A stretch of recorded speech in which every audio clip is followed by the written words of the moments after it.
안녕하세요, 시청자 여러분. 리처드 명입니다. 한 주간 잘 보내셨습니까? 오늘도 이상적인 재정 이야기를 명쾌하게 풀어내는 리처드 명과 함께하는 머니톡스 그 20번째 시간을 맞았습니다. 지난주에 참 여러 가지 제가 말씀을 드렸던 그런 어떤 그 은퇴 플랜이나 이런 거를 잘못 선정하는 경우에 우리가 알고 있는 기존 상식이 실질적으로는 혜택이 된다고 생각했는데 이게 오히려 adverse effect, 즉 그러니까 부작용을 낳을 수 있는 그런 이 여러 가지 요소들에 대해서 우리가 알아봤죠. 지난주에 그 학자금 재정 보조에서 그 qualified plan 등이 미치는 그런 영향에 대해서 특히 재정 보조에 따른 그 불이익 등을 우리가 한번 알아봤습니다. 네, 이번 시간에는 학자금 재정보조 계산 방식, 이거 굉장히 중요하죠. 우리가 재정보조를 얼마나 받았느냐가 중요한 게 아니라 어떻게 잘 받았느냐가 더 중요한 문제가 아닐 수 없습니다. 따라서 우리가 재정보조를 잘 받기 위해서는 기본적으로 재정보조에 적용이 되고 있는 그런 공식이라든가, 그리고 금년도에 작년과 달리 어떻게 예를 들어서 그 펠 그랜트라든가 Supplemental Opportunity 그랜트라든가 그 여러 가지 그런 내용들의 변동 사항을 정확하게 이해할 수 있으면 우리가 앞으로 재정 보조가 내년도에 어떤 방식으로 진행될 것이며 또 예측도 가능하지 않을까 생각합니다. 그래서 우리가 한번 얼마나 실질적으로 연방 정부에서 우리한테 혜택을 제공을 하고 또 우리가 실질적으로 그 제공에 대한 수혜 혜택이 있는지를 명확하게 규명해 보는 일은 중요하지만 정말 이렇게 규명할 수 있다는 것은 정확한 정보가 필요하겠죠. 주위에서 재정 보조 하지만 아무리 전문가로 해도 실질적인 내부적인 공식을 알고 이러한 문제를 사전에 피해갈 수 있지 않으면 실질적인 혜택을 받을 수 없는 겁니다. 그래서 우리가 일반적으로 잘 알 수 없는 그 재정보조 공식의 변동 사항에 대해서 오늘 한번 조금 더 심층 분석을 해보고 그리고 그것에 대한 어떤 우리가 그 재정보조의 축소가 이루어졌는지를 한번 검증을 해보겠습니다. 슬라이드 한번 보시겠습니다. 여기는 우리가 그 연방 공식 제일 중요한 게 우리가 Free Application for Federal Student Aid, 즉 FAFSA를 제출하는 것은 아주 중요한 문제죠. 왜냐하면 Equal Opportunity이기 때문에 자녀의 GPA가 4.0 기준에 2.0만 넘어가면 물론 2.0 못 맞는 게 더 힘듭니다만 그러면 이퀄하게 학생과 부모의 수입과 자산을 가지고 우리가 재정 보조를 받을 수가 있는데요. 수입을 계산하는 부분이 있고 자산을 계산하는 부분이 있습니다. 우리가 연방법에 따라서 연방 정부에서 주는 가장 커다란 수혜 혜택이라면 말을 하나마나 펠 그랜트라고 보겠습니다. 이게 참 재밌는 사실이 있어요. 작년에 모든 대학들이 이 펠 그랜트를 적용을 하는 맥시멈을 최대 수혜 액수로 $5,920로 했습니다. 그래서 이 펠 그랜트를 받을 수 있는 그 어마운트는 총 받을 수 있는 $5,920에서 가정에서 분담할 가정 분담금을 제외한 차액을 받게 돼 있습니다. 그러니까 $5,920인데 가정 분담금이 1,000불이 나왔다. 그러면 $4,920를 학기별로 나눠서 예를 들어서 총 1년에 받을 수가 있는 거지요.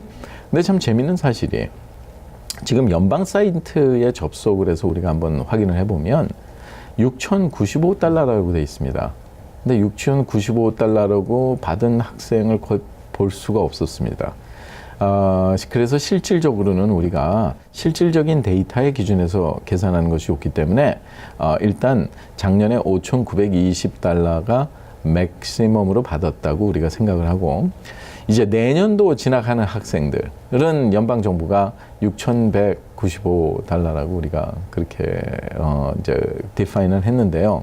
참 좋은 일입니다. 왜냐하면 5,920에서 6,195달러로 증가를 했다는 것은 같은 수익과 자산에서 혜택을 더 받을 수 있는 학생들의 범위가 더 높아졌다고 우리가 볼 수가 있겠죠. 그죠?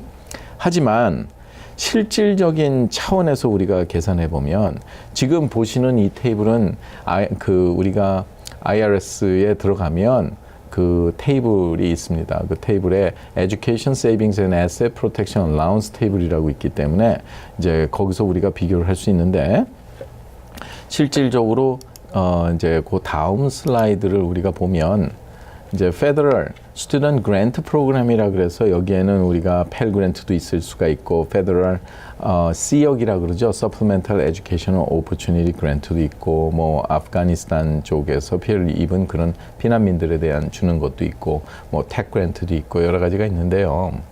기본적으로 우리가 이 슬라이드에서 보듯이 한번 제가 계산을 해봤습니다. 펠 그랜트가 확대가 됐다는데 증가되는 어마운트는 $275에 불과했지만 기본적으로 가정 분담금이 동일하거나 떨어졌으면 혜택이 더 잘 될 텐데 그 자산 기준으로 봤을 때 연방정부에서 계산한 자산 기준으로 봤을 때 48세 기준, 그러니까 여기 보면 이 테이블에 부부가 같이 세금 보고를 하는 경우가 있고 싱글 페어런이 있는 경우가 있습니다. 부부가 같이 할 때는 나이가 많은 그 분의 나이로서 우리가 에듀케이션 세이빙스, 그러니까 얼라운스 테이블이라고 그러죠. 그만큼 자산에서까지는 공제를 하지 않겠다, 계산을 하지 않겠다 하는 말인데 48세를 기준했을 때 작년에 21,300달러까지는 계산 안 했는데 금년도에 48세가 11,900달러로 떨어졌어요. 이 차이는 어마어마한 겁니다. 왜냐하면 9,400달러에 대한 차이기 때문에 만약 인컴이 본인이 33,600만 넘어가도 여기에 대해서 5.64%의 가정 분담금이 적용이 되기 때문에 실질적으로는 대략 연령별로 527달러에서 530달러 정도의 그 가정 분담금이 증가를 하게 된 거죠.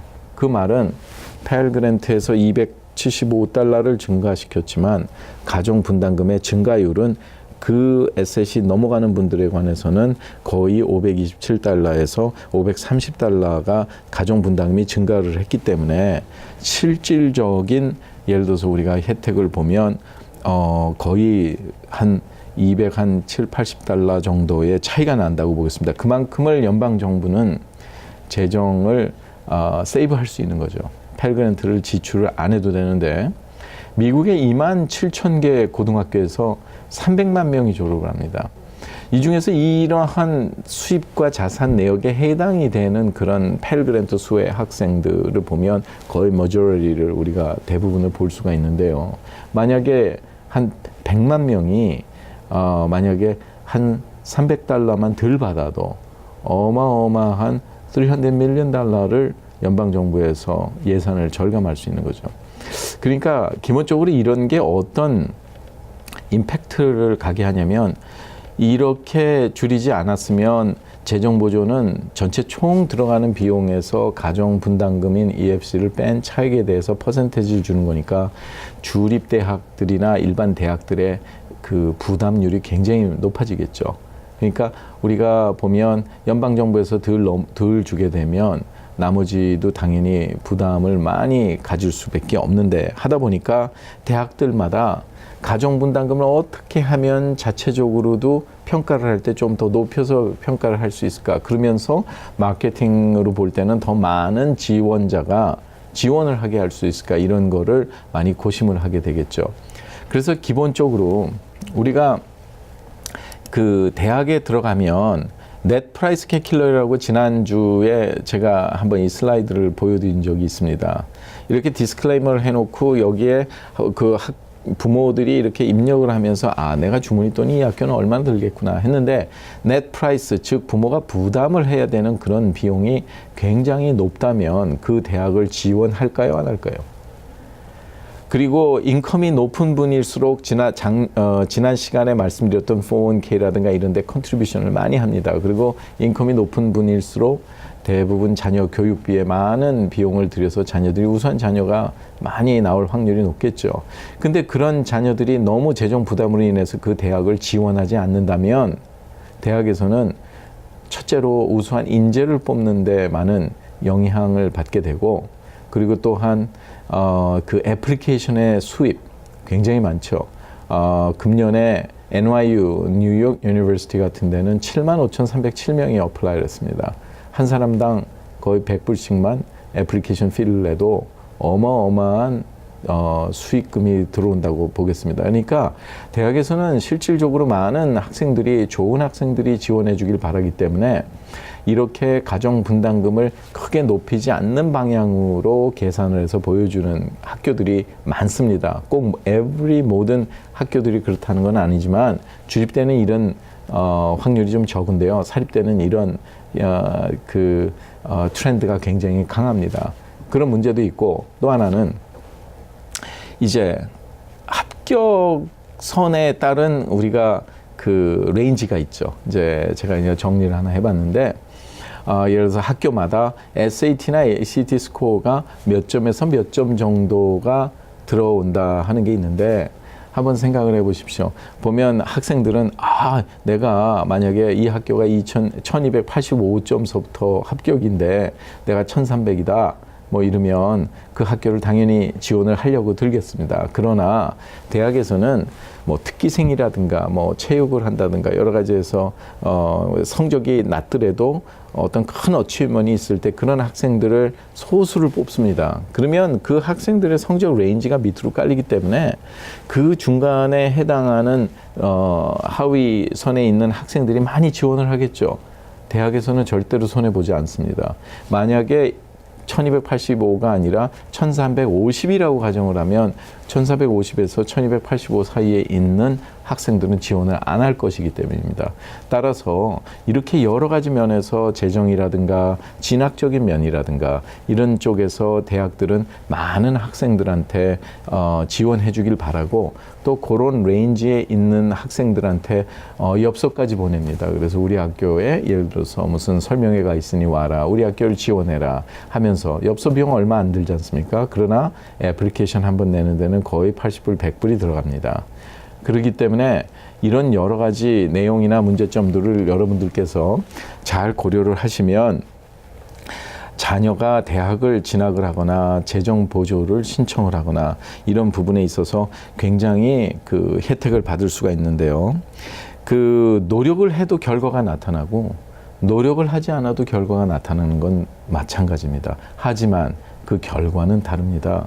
그래서 실질적으로 자녀가 대학을 선정하는 과정에서 이 부모님들께서 이러한 내용을 가지고 특히 주립대를 지원하는 경우에는 그 혜택의 축소가 많이 이루어질 수 있습니다. 특히 이런 입학 시즌에 타주에 있는 비거주자 학비가 적용되는 데를 지원할 경우에는 보통 등록금이 2만 달러에서 3만 달러 정도 높습니다. 왜냐하면 비거주자 학비가 적용되기 때문에.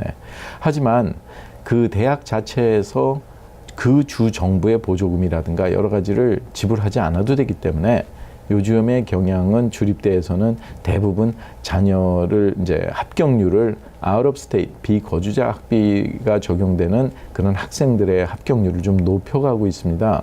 그래서 많은 재정을 확보를 하고, 그리고 그러다 보면 실질적으로 합격을 해도 그 많은 재정 부담으로 인해서 등록을 해주지 못하는 그런 일들이 많이 일어나고 있죠.